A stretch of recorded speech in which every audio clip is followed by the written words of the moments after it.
ଏ କାହାଣୀଟି ଏକ ସତ୍ୟ ଘଟଣା ଉପରେ ଆଧାରିତ। ଏହା ସୁବାସ ନାମକ ଜଣେ ବ୍ୟକ୍ତିଙ୍କ ବ୍ୟକ୍ତିଗତ ଜୀବନର କାହାଣୀ। ଚାଲନ୍ତୁ ତାଙ୍କ ଜୀବନର ଏକ ସତ୍ୟ ଘଟଣାକୁ ବିସ୍ତାର ରୂପରେ ଶୁଣିବା। କାହାଣୀର ମୁଖ୍ୟ ପାତ୍ରଙ୍କ ନାମ ସୁବାସ ଦିଗାଲ। ସେ ଏବଂ ତାଙ୍କର ପରିବାର କନ୍ଧମାଳ ଜିଲ୍ଲା ବାଲିଗୁଡ଼ାରେ ରୁହନ୍ତି। ତାଙ୍କ ପରିବାର କହିଲେ ତାଙ୍କ ମା, ଭଉଣୀ ଏବଂ ସାନ ଭାଇ। ବାପା ଏକ ସଡ଼କ ଦୁର୍ଘଟଣାରେ ପ୍ରାଣ ହରାଇଥିଲେ। ତାଙ୍କର ନିଜ ଘର ବାଲିଗୁଡ଼ାଠୁ 20 କିଲୋମିଟର ଦୂରରେ। ବାପା ଏକ ସରକାରୀ ଚାକିରି କରିଥିଲେ, ଯାହାକି ତାଙ୍କ ବୋଉଙ୍କୁ ବାପାଙ୍କ ଦେହାନ୍ତ ପରେ କରିବାକୁ ପଡ଼ିଥିଲା।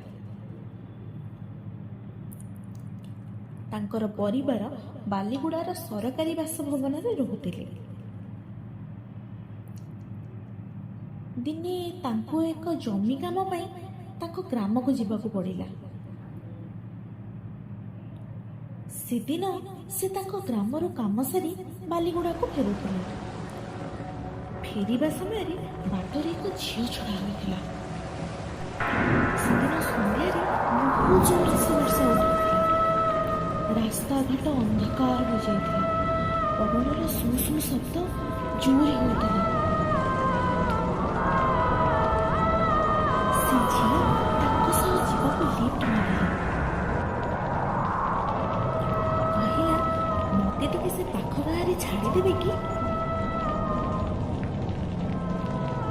ଏତେ ଜୋରସେ ବର୍ଷା ଉଠେଇଥିଲା ଏବଂ ପବନର ଭୟାବହ ଶବ୍ଦ ଯୋଗୁଁ ସେ ଝିଅଟିକୁ ଏକା ଛାଡ଼ି ଚାଲିଯିବାକୁ ଭଲ ଲାଗିଲାନି ତାଙ୍କୁ।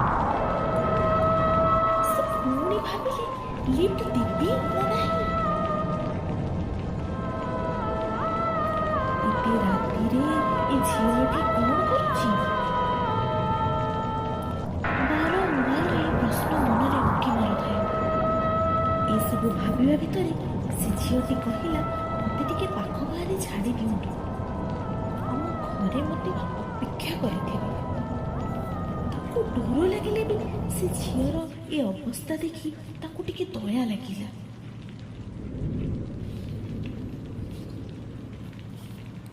ସେଥିପାଇଁ ସେ କିଛି ନ କହି ସେ ଝିଅଟି ତାଙ୍କୁ କହିଥିବା ଜାଗାରେ ତାକୁ ଛାଡ଼ିଦେଲେ। ବାଟରେ ଫେରିଲା ପରେ ତାଙ୍କୁ ବଡ଼ ଅଜୀବ ଲାଗୁଥାଏ। ତାଙ୍କ ବେକ ପଛପଟ ଭାରି ଜଣା ପଡ଼ୁଥାଏ।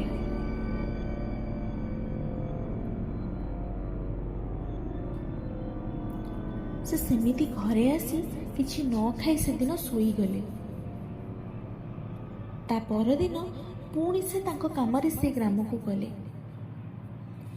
ଫେରିବା ବାଟରେ ସେ ଝିଅଟି ପୁଣି ଦେଖାହେଲା।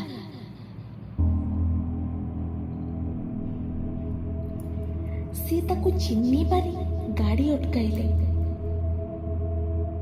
କିଛି ନ ପଚାରି ତାଙ୍କୁ ଲିଫ୍ଟ ଦେଲେ। କିଛି ସମୟ କଥା ହେଲା ପରେ ସେ ଜାଣିପାରିଲେ ସେ ଜଣେ ଗରିବ ଘରର ଝିଅ। ପ୍ରତ୍ୟେକ ଦିନ ପାଖ ଗାଁକୁ କିଛି କାମ ପାଇଁ ଯାଉଛି। ସେ ଯେହେତୁ କାମ ପାଇଁ ପ୍ରତ୍ୟେକ ଦିନ ଗାଁକୁ ଯାଉଥିଲେ, ସେ ଝିଅ ମଧ୍ୟ ପ୍ରତ୍ୟେକ ଦିନ ତାଙ୍କ ସହିତ ଯିବା ଆସିବା କଲା। ଏମିତି କିଛି ଦିନ ଯିବା ଆସିବା ଭିତରେ ଉଭୟ ଉଭୟଙ୍କୁ ପସନ୍ଦ କରି ବସିଲେ।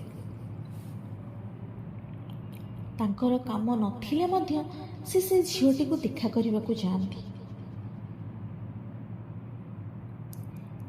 ସେ ଝିଅ ସହ ସେ କଥା ହୋଇ ଫେରିଲା ପରେ ତାଙ୍କ ବେକ ପଛପଟ ଜୋରସେ କଷ୍ଟ ହୁଏ। ହେଲେ ସେ ଏସବୁକୁ ଗୁରୁତ୍ୱ ଦେଉନଥିଲେ। କିଛି ଦିନ ପରେ ସେମାନେ ବିବାହ କରିବାକୁ ନିଷ୍ପତ୍ତି ନେଲେ।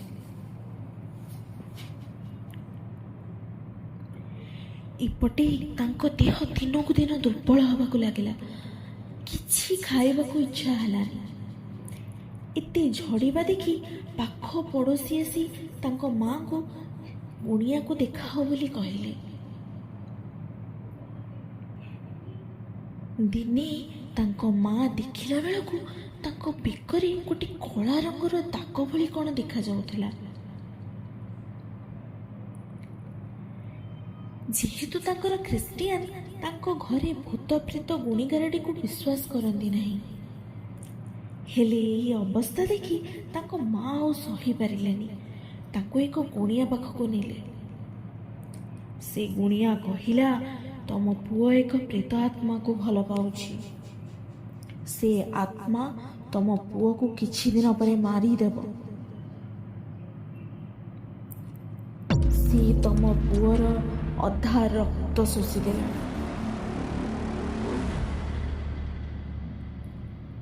ଏହା ଶୁଣି ତାଙ୍କ ପରିବାର ଲୋକ ଛାନିଆ ହୋଇଗଲେ। ସେମାନେ ଏହାର ପ୍ରମାଣ ଜାଣିବାକୁ ଚାହିଁଲେ। ପ୍ରତ୍ୟେକ ଦିନ ଭଳି ସୁବାସ ସେ ଝିଅକୁ ସନ୍ଧ୍ୟାରେ ଦେଖା କରିବାକୁ ଗଲେ। ତାଙ୍କ ପଛରେ କିଛି ଲୋକ ମଧ୍ୟ ଗଲେ, ଯାହାକି ସୁବାସକୁ ଜଣା ନଥିଲେ।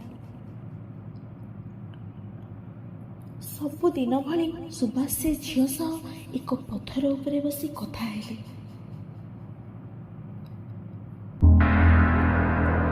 ହେଲେ ତାଙ୍କ ପଛରେ ଯାଇଥିବା ଲୋକମାନଙ୍କୁ ଦେଖାଗଲା ଯେ ସୁବାସ ଏକା ହସୁଛନ୍ତି, କଣ ଗୁଣ ଗୁଣ ହେଇକି ଗପୁଛନ୍ତି।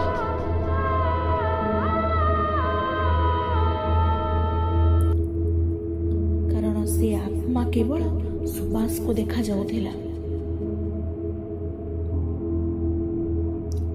ତା ପରଦିନ ତାଙ୍କ ଘର ଲୋକ ତାଙ୍କୁ ଆଉ ଛାଡ଼ିଲେନି। ଘରେ କବାଟ ବନ୍ଦ କରି ରଖିଲେ। କିନ୍ତୁ ସେ ଝିଅଟି ତାଙ୍କ ଘର ପର୍ଯ୍ୟନ୍ତ ଚାଲି ଆସିଲା। ସବୁ କବାଟ ଝରକା ବନ୍ଦ ସତ୍ତ୍ୱେ ସେ ତାଙ୍କ ରୁମ୍ ମଧ୍ୟକୁ ଚାଲି ଆସିଲା। ସୁବାସ ସେ ଝିଅକୁ ଦେଖି ଆଶ୍ଚର୍ଯ୍ୟ ହୋଇଗଲେ। ସେ ଝିଅ ହଠାତ୍ ତାଙ୍କ ହାତ ଧରି ପାଖକୁ ଧରିଲେ। ସେ ମନ୍ତ୍ର ମୁଗ୍ଧ ହୋଇ ତା ପଛରେ ଚାଲିଲେ। ସେତିକିବେଳେ ତାଙ୍କ ଘର ଲୋକ ଦେଖିଲେ ସୁବାସ କୁଆଡ଼େ ଗୋଟେ ଚାଲିକି ଯାଉଛି। ତାଙ୍କ ମା ଦୌଡ଼ି ଯାଇ ସୁବାସକୁ ଧରି ପକାଇଲେ। ନହେଲେ ସୁବାସ ପାଖରେ ଥିବା ଗୋଟେ କୂଅରେ ପଡ଼ି ଯାଇଥାନ୍ତେ। ତାଙ୍କ ଘର ଲୋକ ତାଙ୍କୁ ଟାଣି ଟାଣି ଘର ଭିତରକୁ ଆଣିଲେ। ସେ ଝିଅ ହଠାତ୍ ଉଭାନ ହୋଇଗଲା। ତାଙ୍କ ମା ଏବଂ ପରିବାର ଲୋକ ସୁବାସକୁ ଆଣି ଘର ଭିତରେ ଚାବି ପକାଇଦେଲେ। ସୁବାସକୁ ଏକୁଟିଆ ନ ଛାଡ଼ି ତାଙ୍କ ମା ସୁବାସ ପାଖରେ ବସିକି ରହିଲେ। ସୁବାସ ଭାବୁଥାନ୍ତି ସେ ଝିଅ କୁଆଡ଼େ ଗଲା। ଏମିତି ଭାବି ସେ ତାଙ୍କର କାଚ ଝରକା ପାଖରେ ଅନେଇକି ବସିଥାନ୍ତି। ଏମିତି ଦେଖିଲା ଭିତରେ ତାଙ୍କୁ ଦେଖାଗଲା ତାଙ୍କ ଝରକା ସେପଟେ କିଏ ଜଣେ ଛିଡ଼ା ହୋଇଛି। ସେ ନିରୀକ୍ଷେଇକି ଦେଖିଲେ। ସେ ଦେଖିଲା ବେଳକୁ ସେ ଥିଲା ସେ ଝିଅ।